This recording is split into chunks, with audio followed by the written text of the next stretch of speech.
Hi friends, welcome back. Today we are going to solve code forces problem. What is for dinner? If you are new to my channel, I just want to mention that my channel is dedicated to help people who are preparing for coding interviews and Java interviews. On my channel, there are over 200 solved different varieties of coding problems which were asked by Amazon, Apple, Facebook, Microsoft, Google, Yahoo, and many other big tech companies. And those are selected problems to cover important coding questions varieties such as dynamic programming, graph problems, binary search tree related coding questions, as well as DFS, BFS problems, matrix 2D grid related coding questions, linked list and string related different varieties of coding questions are also covered. So if you are preparing for coding interviews or Java interviews, then this channel can definitely help you in your Java interview preparation.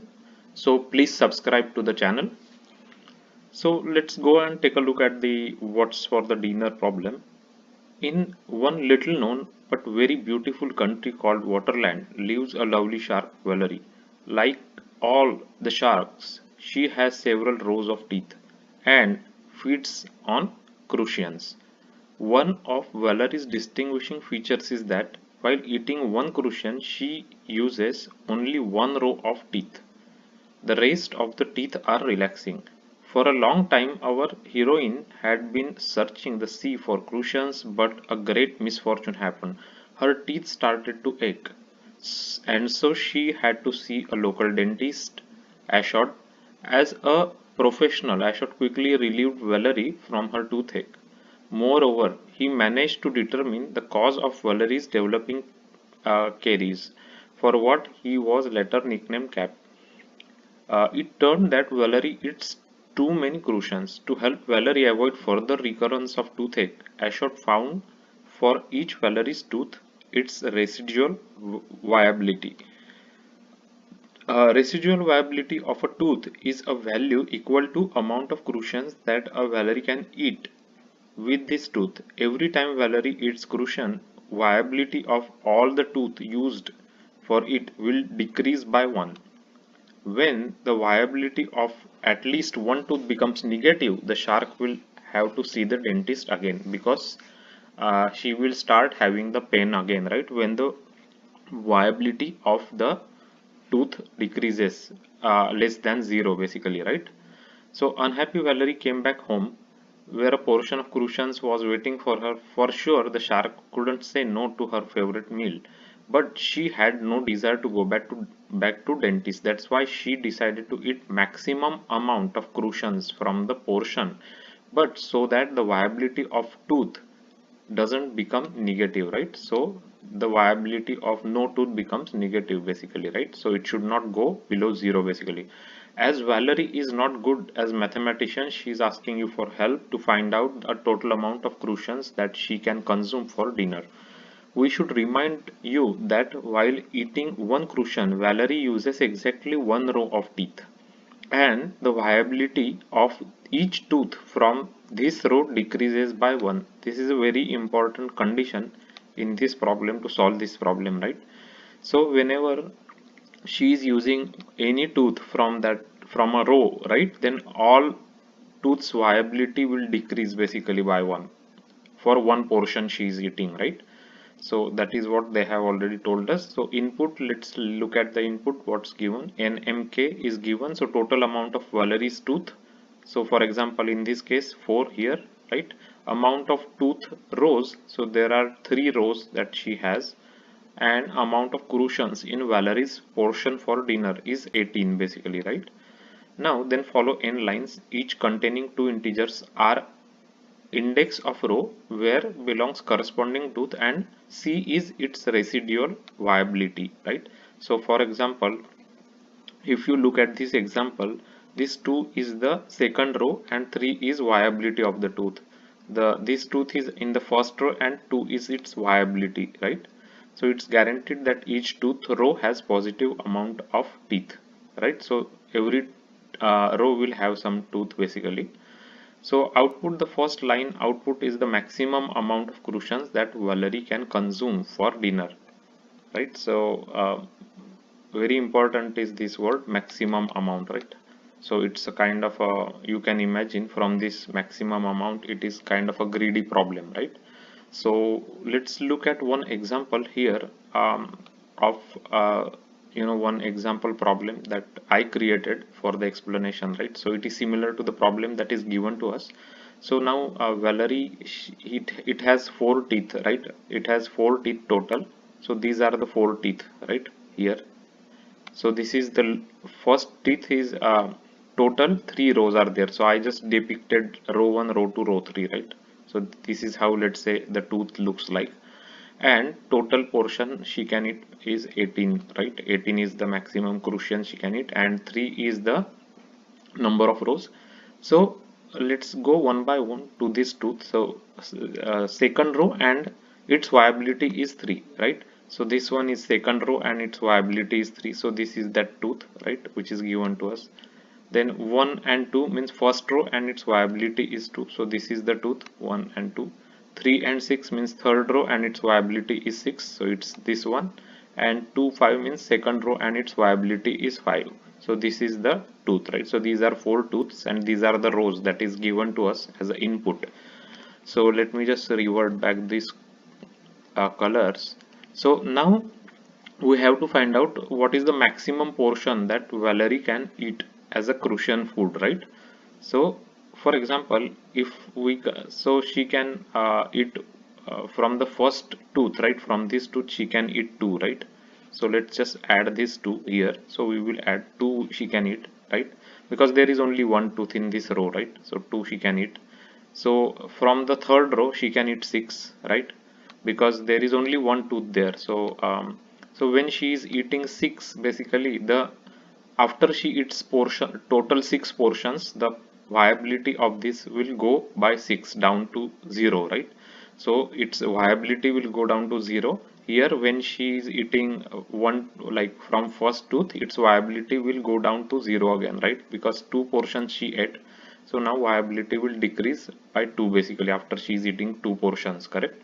So now we have already seen row number 1 and row number 3. Now there is one row, means there is second row which has two teeth, right? So which teeth she should choose actually, right, to eat the crucian food? So there is one tooth is with a 3 viability and second tooth is with 5 viability, right? So as you can see, this is a greedy problem and this is a greedy solution. So she should, if she uses this 5 tooth, right, then the viability, and she will try to consume the 5 portions of crucian food, so viability will decrease by 5, right? So for this it will become 0 viability, and for this tooth the viability will be 3 minus 5, right? So as you can see, it will go to negative 2, right? So negative 2 means she has to go to the dentist, because she will start getting a toothache basically, because once the viability goes below 0, then it's kind of not good for her, right? Because she has to go to doctor to say to uh, see the toothache basically, right? So she cannot choose 5 because of this, right? So she cannot choose 5. So let me just, so what she will do instead is she will choose 3 basically in this case, right? So she will choose 3. Let me just take this color.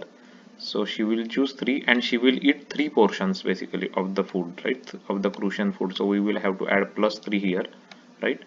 And the viability of this 3 will go to 0 because she has used this tooth and she ate 3 portions of crucian food. So now it will be 3 minus 3, it is 0, and viability for this one will be 5 minus 3, which is 2 basically, right? So it is okay because it's not going below 0. So all this in these cases viability will be decreased for all the teeth in that row basically, right? So it will be decreased by 3. So 3 minus 3 is 0. It will be decreased by 3 for this tooth. 5 minus 3 is 2. So viability of no tooth is going below 0. So we are good. So this is how we have to calculate how much food she can eat. So 2 plus 6 is 8 plus 3 is equal to 11 in this case, right? So 11 is the answer for this question. So so let's go ahead and take a look at the Java code solution. So this is a greedy problem and we are going to solve this as a greedy problem. So this is the same input that I showed you in the example here, right? This is the same input. we are taking. So first I created an array and it is of size 3, right? And then I am just filling it with the integer max value, and we are iterating through the input that is given to us, right? This is the input that is given to us. This is the tooth position. So every element I'll just write down what it means basically, so it will be clear for you.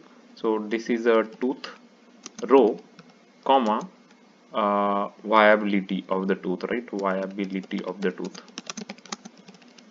So this is given to us, so we are just reading it from the input here as a and b, and we will take the minimum of that, right? So for example, for this first, if it is second row, we will create, so array of a is in that case a will be 2, right? So array of 2 minus 1, we will count it as a, because zero base index, right? So 2 minus 1 we will say, so it becomes 3. So in this case basically what I am trying to say is, if it is 2 3 and 2 5, it will get the minimum from this basically, so it will choose 3 basically, right? So that's what you can see, we have used math.minimum function, and it will choose always minimum from each row basically, so it is choosing minimum from each row. So let me just write down here, minimum from each row, right? Minimum viability tooth from each row we are considering, right, when she is eating the food, so that it will never go below 0, right? Because that is the very important condition.